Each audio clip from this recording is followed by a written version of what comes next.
If you're new to my channel, welcome, and if you've been here before, welcome back. In order for you to truly understand this video, there's a few vocabulary words that we'll have to add to your lexicon, so let's just go over them really quick.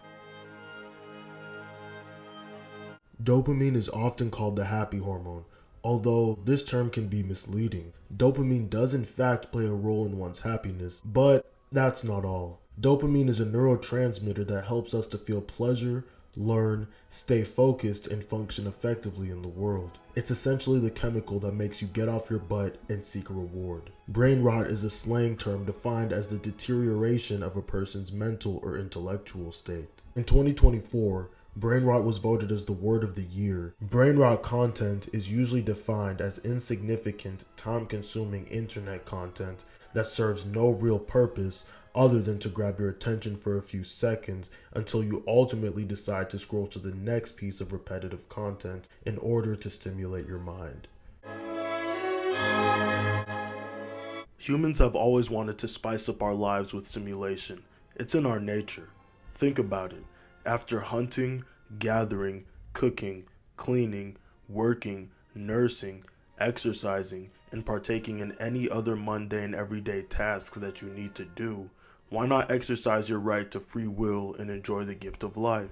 It is believed that the first humans would stargaze and appreciate the nature around them by observing the plants and animals, the ones that didn't want to hunt them down and eat them, of course. Around 4000 BCE to the 1st century of Christ's existence, people would entertain themselves by watching processions, parades, skilled performers like acrobats and jugglers, or listening to storytellers captivate the audience around them with tales of gods and heroes. The ancient Romans were acclaimed for their extraordinary and vicious gladiator battles that featured fights where one could turn their brain off as they watched armed combatants battle against lions, tigers, and bears.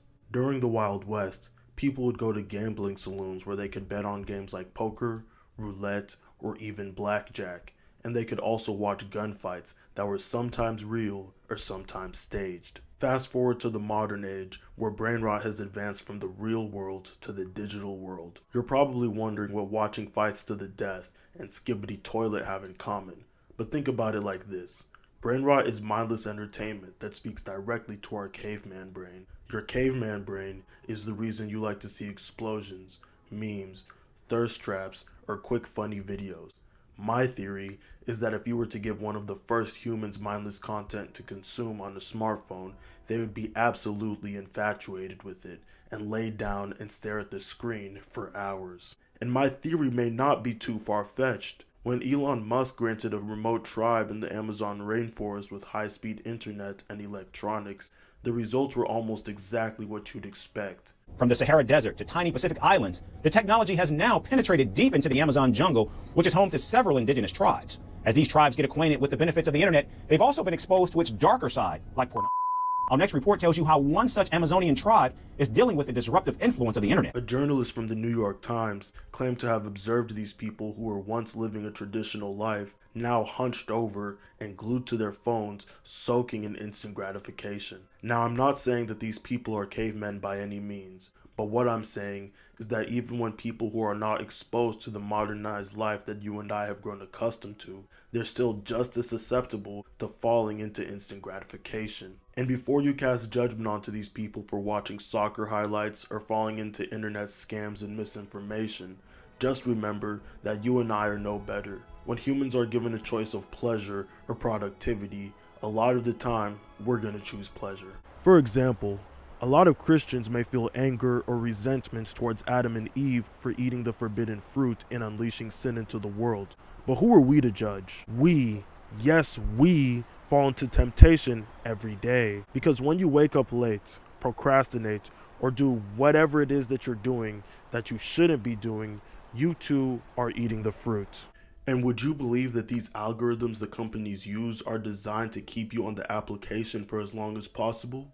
Humans are very simple. We crave pleasure. If you gave us the chance to just eat, sleep, play around, laugh, and hunch all day with no repercussions, we'd probably take it in a heartbeat. When applications give you social proof by showing you how many likes and followers a person has, you're more likely to continue socializing on social media.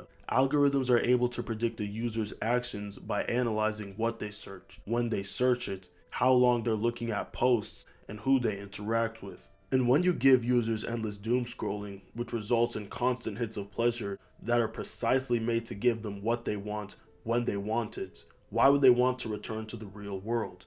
Back in the day, if you wanted to be entertained during your free time, you would have to work for it. But now all you have to do is press a button. Humans are inclined to go the path of least resistance, and these businesses know that.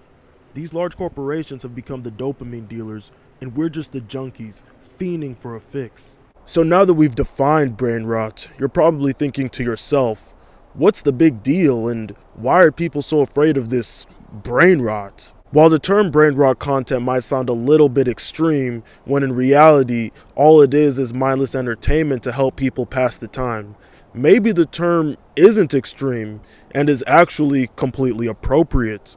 Let me explain.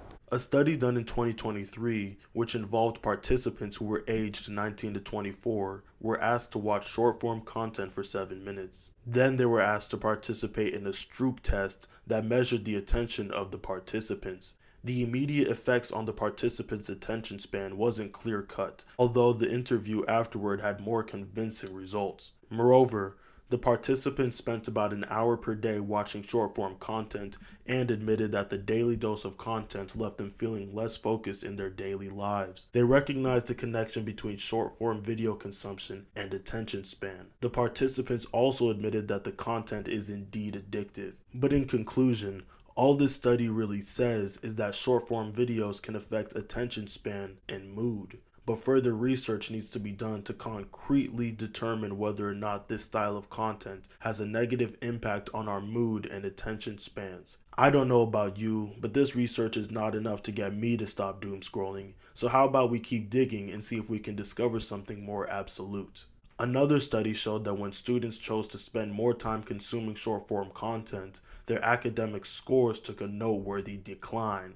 And students who claimed to spend up to 4 hours a day consuming short-form videos reported difficulties in concentrating, retention of information, and a preference for instant gratification as opposed to longer content that results in delayed gratification. Essentially, this study has reported an undeniable impact from young people constantly consuming short-form content. So we've seen what 7 minutes, all the way up to 240 minutes of brain rot content can do to a young person's mind. So my question to you is, how much time do you spend engaging in this content? And have you noticed any changes in your ability to learn, remember, or even pay attention? Because personally, ever since I downloaded a certain app that's named after the sound a clock makes, my interest in the outside world has taken a steady decline. I used to love reading and spent hours focused on one thing, even if it was something pointless like reading Diary of a Wimpy Kid or watching Codename Kids Next Door. This was still me having a preference for gratification that didn't come and go in seconds. Now I struggle to binge watch a show or a movie even if I enjoy it. Maybe it's because I now have more urgent responsibilities, and during the panoramic, we couldn't really do much.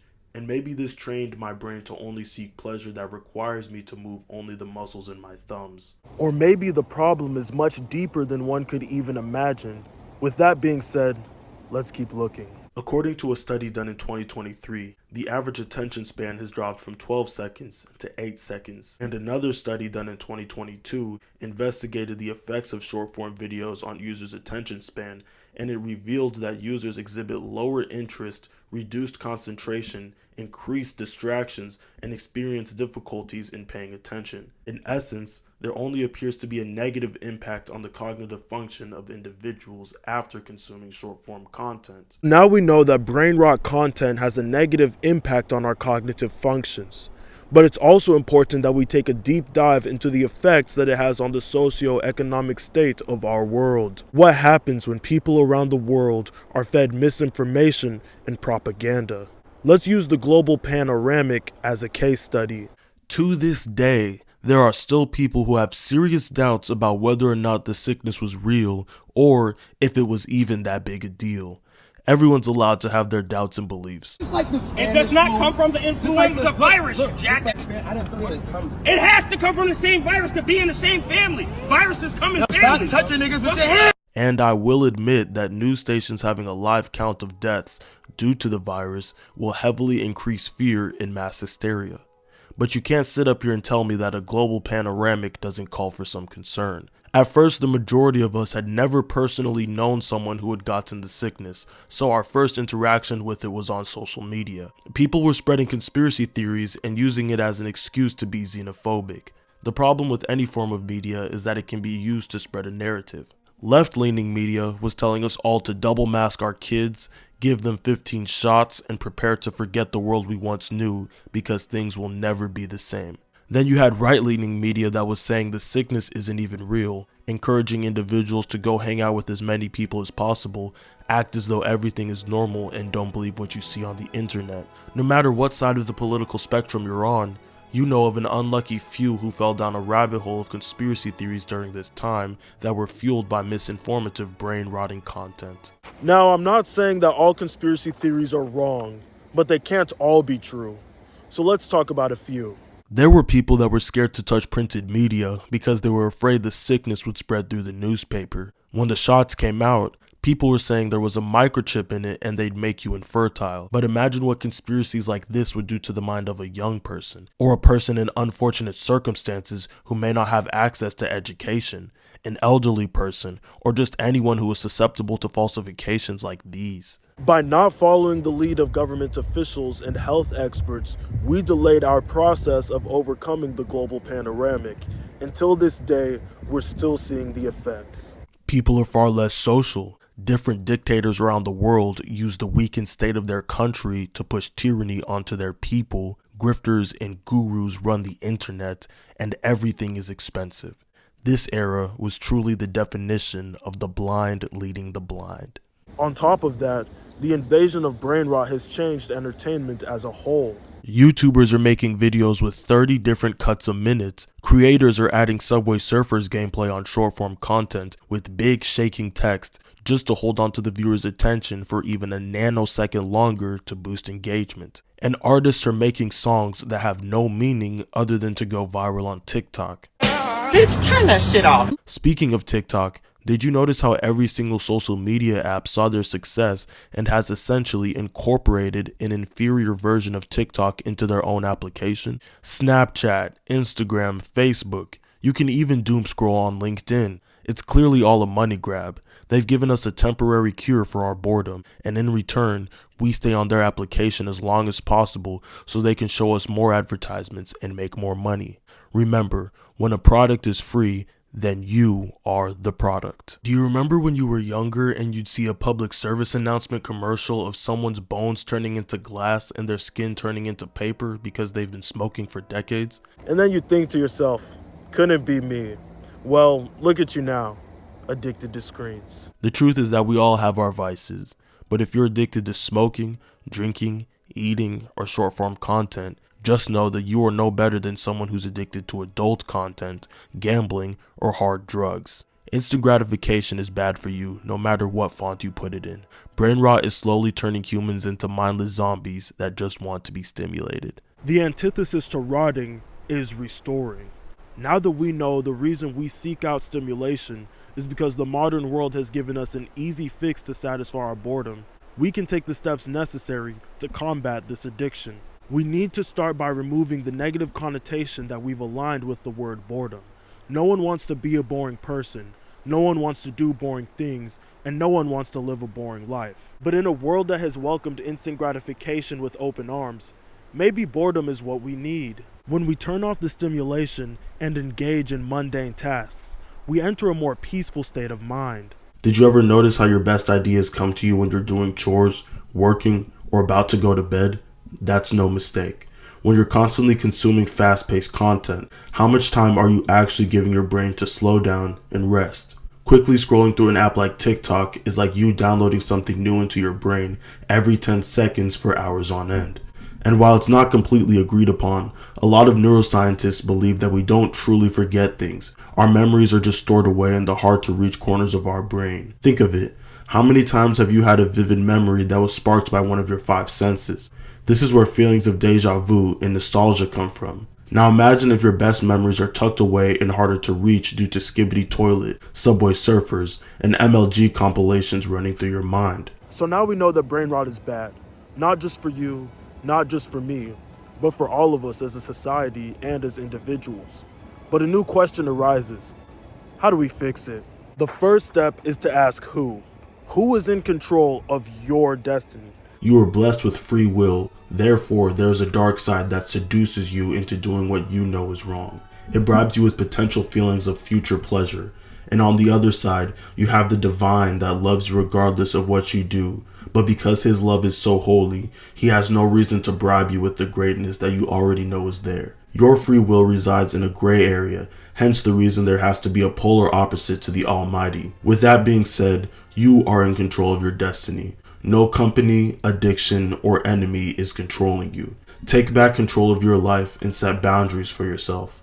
I don't expect you to give up entertainment for good, but know when to stop. For example, if you spend 4 hours a day, every day, on TikTok, then even going down to 3 hours and 55 minutes a day is a practical step in the right direction.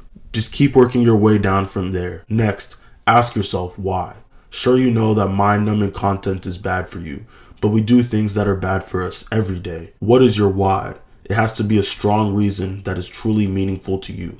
Oprah overcame poverty and abuse because she was driven by a deep desire to empower and uplift other people. Rosa Parks refused to give up her seat because she was committed to her belief in civil rights. And Stephen Hawking made huge advancements in physics due to his curiosity of the world around us. You're in control. But when you live from impulse to impulse, you're just saying to yourself that you're no better than a piece of trash blowing in the wind. Always know what it is that you're fighting for. The stronger your why, the stronger you become. When do you finally choose to escape this unhealthy state of mind that you're living in? The perfect time to kick your addiction was yesterday, but the next best opportunity is right here, right now. It's time to escape this weird feeling of tug of war where you're ambitious yet lazy and you're determined yet uninterested. Set boundaries and rules for yourself. We were once, and arguably still are, savage brutes. And the only way to transform a savage brute into a man is with laws within reason that can shape him. Observe yourself the same way that another person would observe you. When do you reach for brain rot the most? Most likely when you're bored. So we need to make you less bored. Spend more time engaging in hobbies that don't involve you being hunched over looking at a screen. Be more productive and maybe pick up a few extra shifts at work. Volunteer. Spend more time studying. There's always something better to do with your time. In essence, you need things to do. I understand how compelling it can be to grab your phone and try to scroll to the bottom of the internet.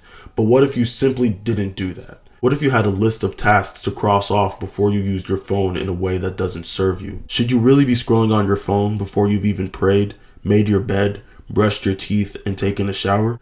If you start off your day passively, you're most likely going to end it passively. Wake up and hit the ground running. You have to reach within yourself and ask yourself who you really want to be. Then act like that person so you can become that person. How much is your attention and time worth? And what are you selling it for? When you become a slave to your mindless impulses and addictions, you become a shell of yourself. There's a somewhat dark belief I have that's helped me feel better about life, and maybe it'll do the same for you. We as humans like to tell ourselves that death is something far away in the extremely distant future. Although I argue that death is something we deal with every day. The years of your life that you've lived belong to death. You can never go back to that. Take a look at your screen time. The hours you've spent on your phone in the digital world belong to death. You'll never get them back. Life is short, and right now where you stand is the youngest you'll ever be. Why waste it on brain rot content that serves you absolutely no purpose? Since you're still here, I just wanted to show you this cool igloo that somebody made. And I walked pretty dang far to get to this spot, but it's worth it for you guys. By the way, right here is a video that YouTube thinks you will like. And right here is a video that I think you'll like. See you in the next one.